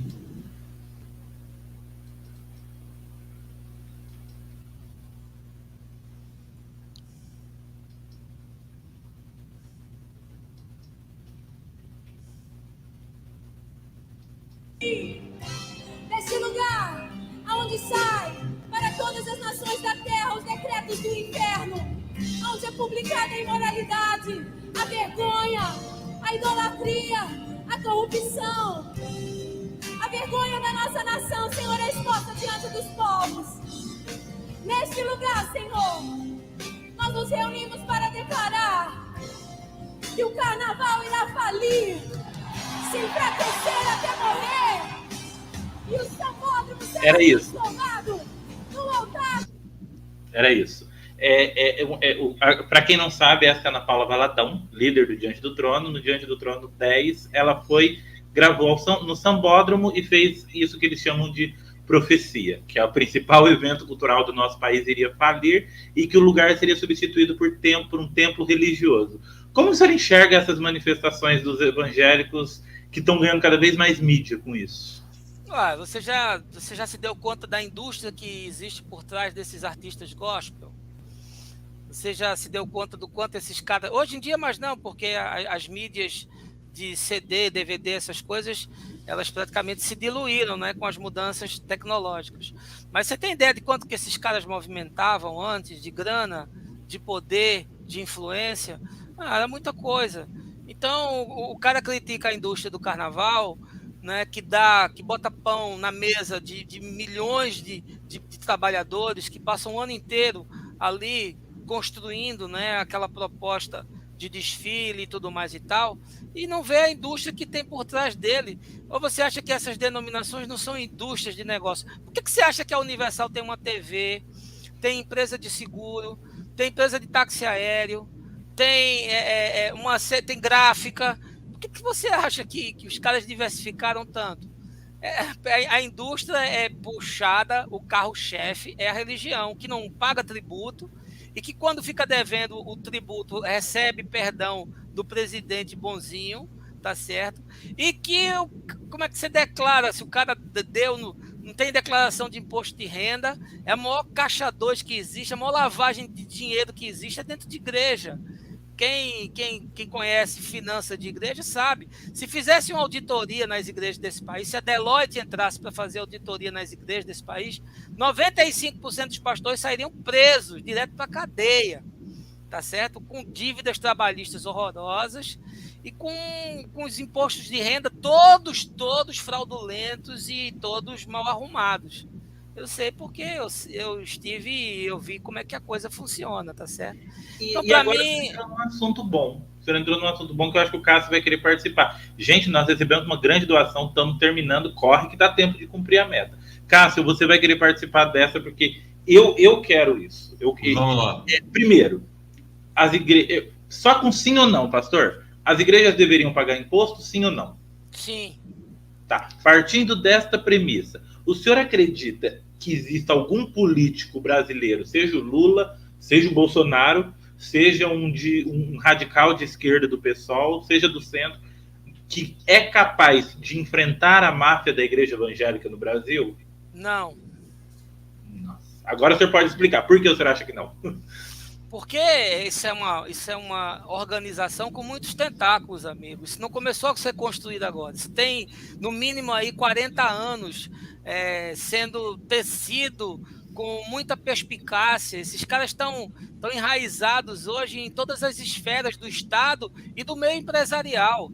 Então, você não pensa que você dá um tiro que você mata e que você põe veneno ali naquele formigueiro e vai matar todas as formigas que estão ao redor, entendeu? Você pode desarticular um braço, mas outros braços surgem. Olha, deixa eu dizer uma coisa chocante. A igreja não existe para resolver o problema do mundo. A igreja existe para resolver o problema da igreja. O sistema da igreja existe para resolver o problema da igreja. Então, a coisa se adapta, ele muda, ele é flexível, ele encontra meios, ele encontra caminhos. É impossível você destruir. É impossível você destruir. Entendeu? Vai entrar presidente, sair presidente, vai mudar a ideologia, vai mudar a proposta, vai sair de direita para esquerda, de esquerda para direita, de cima para baixo, os caras vão estar lá. Porque é assim que funciona. Não funciona de outro jeito. Só funciona desse jeito. E esse jogo eles sabem fazer. Melhor do que eu, você ou qualquer outra pessoa. Eles sabem fazer isso. Olha, não tem coisa melhor do que você mexer com o sagrado. O melhor negócio da Terra é você mexer com o sagrado, porque você mexe com o sobrenatural, você mexe com o metafísico. Então não tem nada no mundo que tenha o poder que a religião tem. Sem dúvida. Ô, pastor, o senhor falou uma frase, eu vou ver se o Cássio vai querer emendar também uma pergunta sobre isso. O senhor falou uma frase que se eu fosse diretor de todos os jornais impressos deste país, seria a grande manchete. O Brasil corre o risco de ter um ayatolá cristão. Eu acho isso muito sério.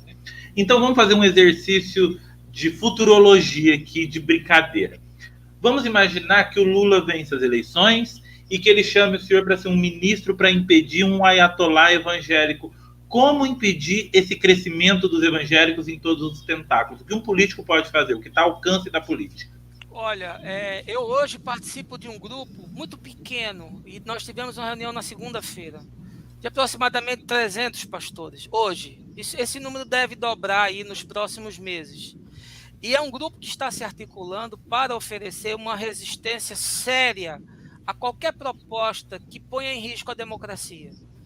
E, obviamente, nós não estamos inventando a roda. Eu tenho certeza que existem hoje muitas instâncias da sociedade organizada, da sociedade civil, preocupada com o aparelhamento do Estado, com o fundamentalismo religioso e com uma possibilidade concreta, objetiva, viável e plausível de nós termos um presidente evangélico em 2 ou 3 décadas, tá certo? É um processo de construção. Esses caras não têm pressa, porque eles sempre estão no poder. É diferente de uma esquerda que passou 50 anos querendo ocupar o poder e passou lá 14 anos no poder. É diferente. Esses caras, eles são pacientes, que eles sempre estão lá, até o dia que eles vão pôr lá quem eles querem. Mas se depender de grupos que estão se organizando, e se você entrar no meu canal de YouTube, eu sou ninguém me conhece. Se você entrar no meu canal de YouTube, tudo que eu disse para você está lá. A mensagem de domingo que eu preguei foi um salto para os evangélicos e um retrocesso para o Brasil. Está lá dito tudo que eu disse para você. Alcança 500 pessoas. Mas Desculpa, pastor, desculpa. Eu quero pegar a frase que o senhor falou. É um passo para os evangélicos e um retrocesso para o Brasil. De certa forma, dada a pauta moral dos evangélicos, não é obrigatoriamente todo passo dos evangélicos vai ser um retrocesso para o Brasil? Não deveria ser. É porque as pautas que eles abraçam é a pior que existe. Os evangélicos pensam que vão melhorar o mundo piorando a vida das pessoas. Essa é a grande contradição. Eles imaginam que o mundo melhora eu piorando as pessoas. Então a proposta é meio que assim, eu amo te odiar, entendeu? Eu amo te odiar. Então é um contrassenso, vai tudo contra tudo que Jesus ensinou. De fato, foi um salto para os evangélicos, mas é um retrocesso para o Brasil. E olha, não imagine que não vai ter resistência. Vai ter muita resistência. E se depender desses que acreditam que o Estado é laico, que todas as religiões têm que ter seu espaço, que todos os grupos têm que ter representatividade e respeito, essa proposta não vai se concretizar. Mas olha, ninguém acreditava que o Bolsonaro ia ser presidente desse país. Não. Eu me lembro que a primeira vez que eu vi que Bolsonaro ia ser candidato, eu ri. Eu cometi esse equívoco de subestimar, né, a capacidade de organização, porque ele é uma figura esotérica, eu diria. Ele é uma representação, ele é apenas a ponta de um iceberg muito maior. Mas ele chegou. E não se iludam. Amanhã, se um Malafaia se tornar presidente do Brasil, ninguém se iluda, porque isso é uma coisa possível. Até porque os discursos totalitários, os discursos extravagantes, raivosos, eles estão se tornando suscetíveis e aceitáveis em muitos lugares do mundo.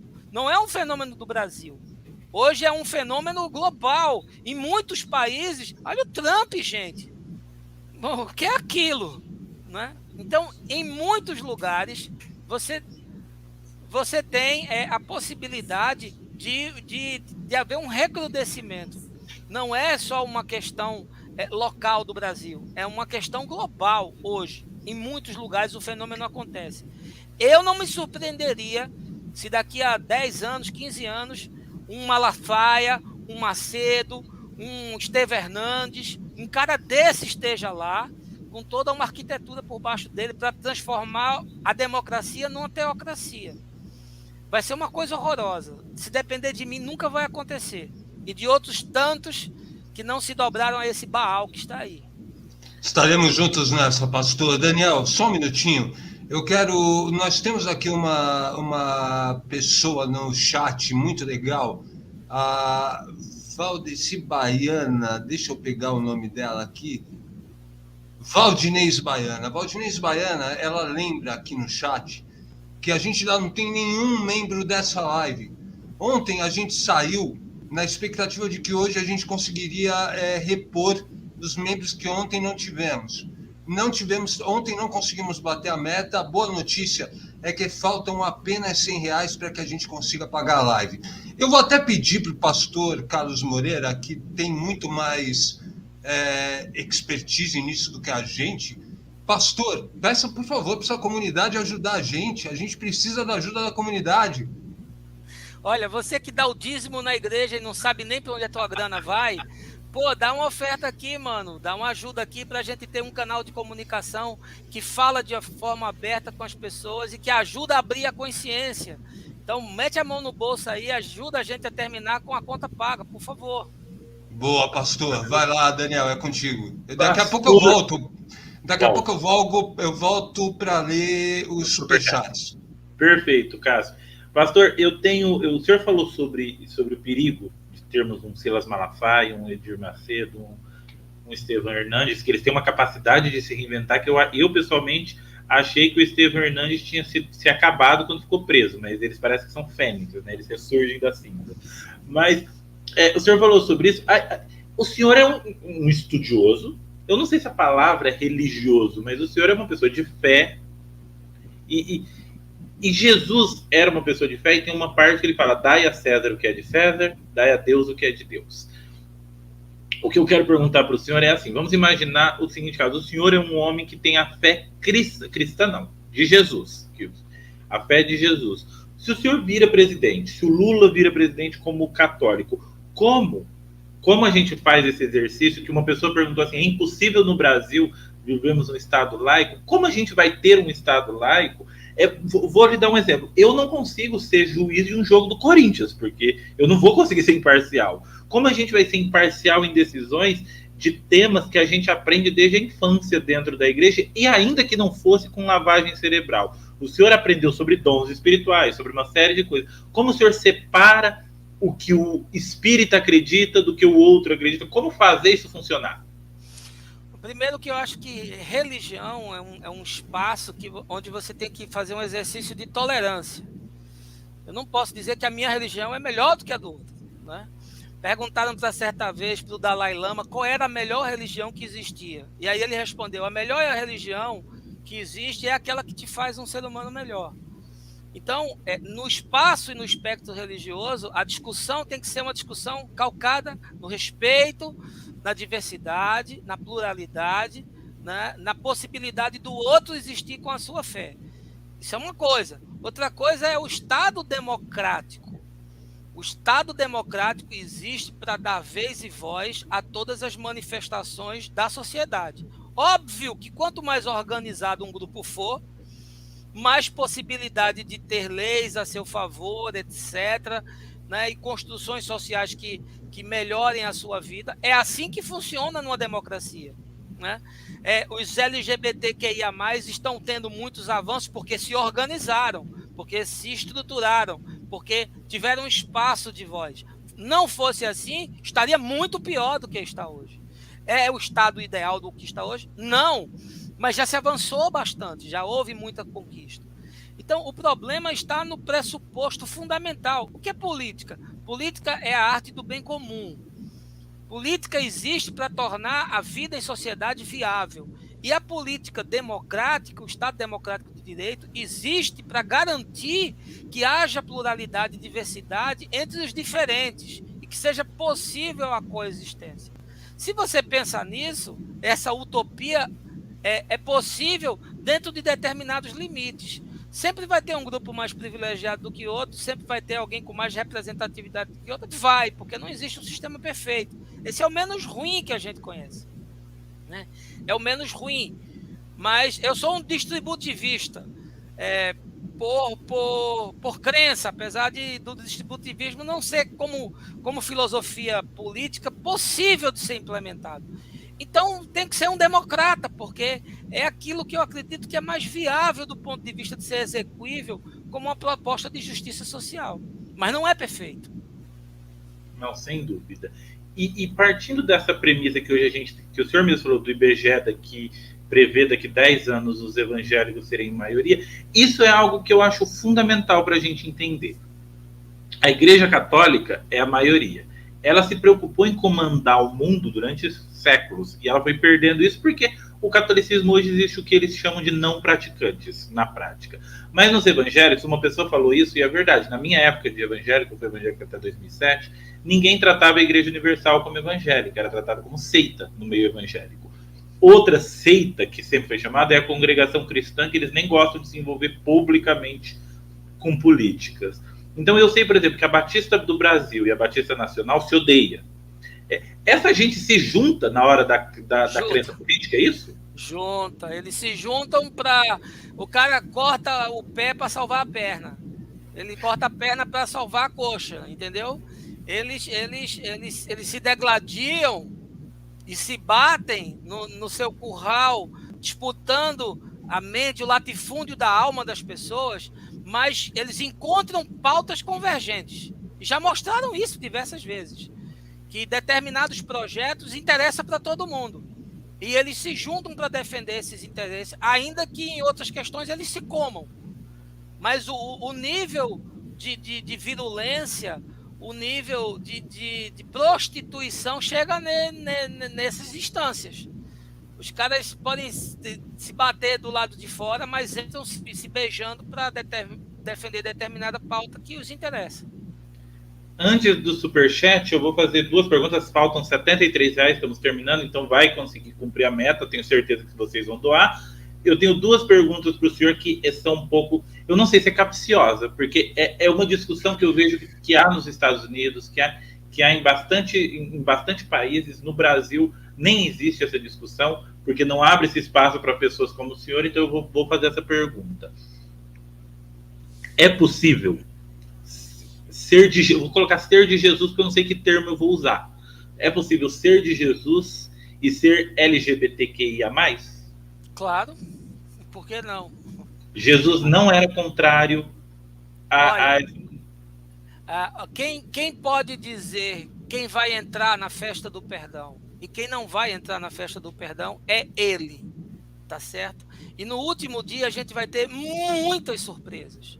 Aliás, o próprio Jesus disse para os doutores da lei, para os fariseus, que muitas meretrizes iriam preceder eles no reino dos céus.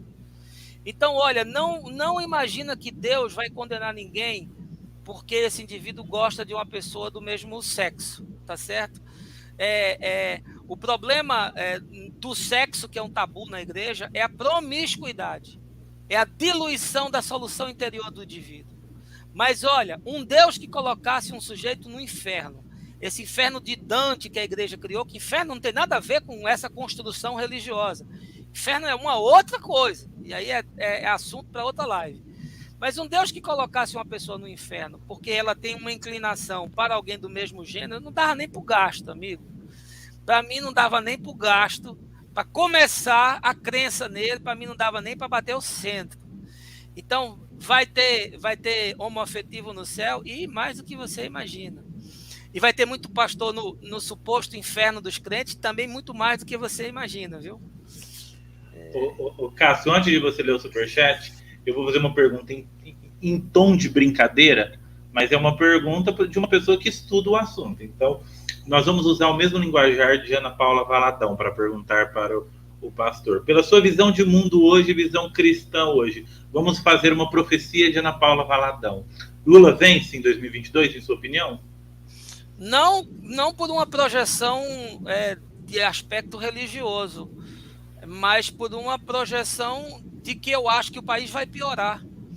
E piorando, quanto mais o país piorar, mais Lula se torna uma alternativa.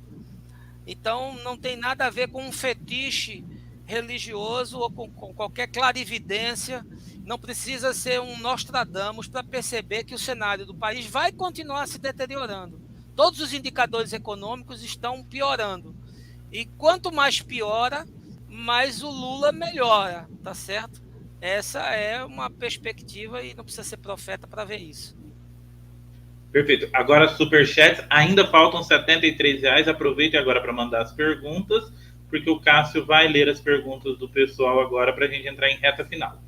Não. Eu acho que dá tempo de você fazer mais duas perguntas e aí eu espero mais alguns superchats. Também tenho esperança que cheguem mais. Então, segue a entrevista, daqui a pouco eu volto. Tudo bem. Então, eu vou fazer as duas perguntas que eu tinha deixado. Eu vou explicar para vocês, vou aproveitar que a gente está entrando em reta final e a gente não fez essa explicação. Uma pessoa até falou que não é ovelha para ficar chamando as pessoas de pastor. Ele pediu para não ser chamado de pastor, mas é um costume meu que o caso acabou pegando. Vamos explicar quem é o Carlos Moreira que está aqui com a gente. Explica para a gente um pouquinho quem é o senhor. Fala do seu canal, sua página no Instagram. Aproveita essa oportunidade. Olha, como eu falei, eu sou um empresário da área de tecnologia, né? Então eu trabalho para viver. Eu nunca vivi de igreja, nunca ganhei dinheiro de igreja, apesar de sempre servir a igreja. Eu tenho quase 40 anos que eu tive um encontro com Jesus e isso mudou a minha existência. Eu tenho formação em teologia, eu fui da igreja episcopal anglicana praticamente toda a minha vida. Há 8 anos atrás eu me desliguei e abracei um movimento chamado Caminho da Graça, que hoje é aquele que reúne as melhores condições para eu viver a minha fé e a minha consciência poder se manifestar da maneira como eu entendo, né? Eu tenho um canal no YouTube, Carlos Moreira, se você digitar lá, o primeiro que aparece é o meu canal, né? Com algumas pessoas que assistem, que seguem. Eu estou nas redes sociais, você pode procurar por Carlos FS Moreira, você vai encontrar lá. E eu sou um pensador, sou um escritor, sou um cronista, então eu tô aí na luta, né, na batalha, mas eu não acredito no modelo religioso convencional como ele é hoje. Então a minha comunidade de fé não tem dízimo, ela é aberta, todas as pessoas, independente da sua escolha sexual, tem liberdade de colocar em seus dons a serviço, tudo é voluntário, a gente tem um trabalho forte na área social. Paramos com a pandemia, porque seria idiotice fazer qualquer tipo de ajuntamento com a virulência de um vírus mortal. Mas em 2022 a gente retorna, aluga qualquer espaço aí, a gente não investe em pedra, nem em prédio, nem em terreno, a gente aluga um espaçozinho para juntar gente, para ter momentos de adoração e de comunhão e ir para a vida. A nossa crença é que espiritualidade a gente vive no cotidiano. Muito mais do que ler a Bíblia, eu quero que a Bíblia seja lida em mim. As pessoas precisam ler a Bíblia em mim. Essa é a maneira como eu entendo que deve ser vivido o Evangelho. Esse é o pastor Carlos Moreira, da Comunidade da Graça, pastor, é isso? Caminho da Graça. Caminho da Graça, muito bem. Vamos lá para os superchats para ver se a gente estimula a galera a permitir que a gente consiga hoje fechar no azul. Wagner Silva manda um super sticker para a gente, Rosa Santos também, Maria Beatriz, Napoleão Meyer manda um superchat de R$10 sem nada escrito, Edinaldo Parrial manda também um superchat de R$5 também sem mensagem, Leandro Mariano, nosso grande parceiro, manda um super sticker para a gente. Marli Mouto, Marli que ontem salvou a nossa live. Marli pergunta, quem não fala em línguas não tem o Espírito Santo? Segura, claro, pastor. Rose Silva pergunta, como não sigo nenhuma seita religiosa, vou dar o meu dízimo para o DCM. Muito obrigado, Rose Silva. Muito bem aplicado. É isso aí. Reginaldo Guroto manda um superchat para a gente, sem nada escrito. Yara Pureza manda um super sticker para a gente de gatinho, muito legal. Grande Cintia Artes, eu não vou conseguir, não vou tentar falar teu sobrenome para não passar vergonha. Muito obrigado, manda 20 euros para a gente, Lula 2022, é isso aí. Ivan Moraes também manda um super sticker. Marlúcia Alcântara, a Olga Grogró. E a Fátima Campos manda para a gente um superchat. Esse sim é pastor. Muito informativa essa live. Muito obrigado. Vamos lá, Lucinda Gregório mandou para a gente um superchat de R$1 sem mensagem. Rosimeire Rocha. Sou ex-assembleia. Jesus me salvou. Muito bem. O Linux manda. Embora eu não tenha religião... essa o Daniel já leu. Sidney Uriano, que reclamou que ainda não havia lido o superchat dele.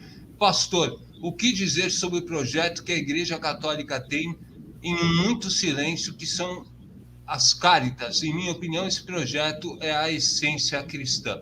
Muito bem, pastor, esses são os que chegaram e pode responder enquanto a gente aguarda que chegue mais. E eu lembro que faltam R$73. Deixa eu atualizar. Diminuiu, nós tivemos 2 doações. É verdade, R$ 69 para que a gente feche a live no azul. Contamos com vocês, comunidade. Olha, sobre o dom de línguas, né, que perguntaram aí se a pessoa não falar em línguas, se não tem o Espírito Santo, claro que não, né? Todo discípulo de Jesus tem o Espírito Santo. O dom de línguas é apenas uma das muitas manifestações do Espírito Santo. E sobre a questão das cáritas que a pessoa perguntou, as pastorais da Igreja Católica são muito eficazes, né? Eu admiro muito o trabalho de base deles, de comunidade, trabalhos sociais. Então, assim, eu acho que a igreja tem que se envolver com esse tipo de trabalho. A igreja é um instrumento de transformação social. A igreja é responsável pelo entorno, onde quer que ela esteja. Se a sua igreja, no entorno onde ela está, não desenvolve trabalhos sociais, não abre esse espaço da comunidade para ações sociais, então ela perdeu o sentido de ser, ela perdeu o sentido de existir, porque só faz sentido uma igreja que serve as pessoas. Se ela perdeu essa dimensão, ela pode fechar as portas. Pastor, eu vou aproveitar que a gente está na reta final, faltam R$ 63 e eu tenho que ler uma notícia ainda para o pessoal. Eu quero esclarecer uma coisa, Caso, vou pedir licença para você, vou esclarecer. Não sei se ele gostaria disso, se o pastor Carlos gostaria disso, não combinei com ele, mas como nós de vez em quando temos alguns invasores em nossas lives. Como um desses invasores tentou deteriorar o trabalho do senhor, eu gostaria muito do senhor falar sobre isso, que a pessoa usou esse termo, falou, a sua igreja, uma igreja, né, a sua organização, ele usou o termo, é do Caio Fábio, o homem que tentou vender o dossiê contra o Fernando Henrique. E antes do pastor falar, gente, eu não pertenço ao mesmo grupo que ele, deixei de ser evangélico há 13 anos, mas vou fazer uma defesa pública ao Caio Fábio, que é talvez o único, não sei se ele se denomina como evangélico ainda, mas é o único evangélico que deveria ser respeitado nesse país. Se envolveu com política sem se perder, nunca buscou igreja, tem pensamentos filosóficos maravilhosos e todo mundo que quer entender política e religião deveria seguir o pastor Caio Fábio, porque é um exemplo de ser humano. Agora eu vou deixar o pastor falar um pouquinho sobre a experiência dele com o Caio Fábio. Olha, Caio, eu leio Caio há 40 anos, de 8 anos para cá nós nos tornamos amigos. Eu tenho o privilégio de estar no movimento do qual ele é um dos mentores, tá certo? Ele não é o único. Existem muitos outros. Eu próprio sou um dos mentores do movimento. E o Caio não precisa de defesa, né? O Caio é grandinho. O movimento Caminho da Graça, as igrejas são autônomas. Não existe nenhuma centralização. Não existe nenhum guru. Nós somos um movimento de fé, de simplicidade no evangelho. Caio não precisa de defesa, eu também não preciso me defender, minha vida é pública, todo mundo me conhece, sabe das minhas posições, então eu respeito quem pensa de forma diferente, segue o jogo, sem problema. Pastor, muito obrigado pela sua participação, o chat adorou, todo mundo elogiou muito o senhor, eu espero que as pessoas o procurem no Caminho da Graça. Isso. Muito obrigado, Daniel.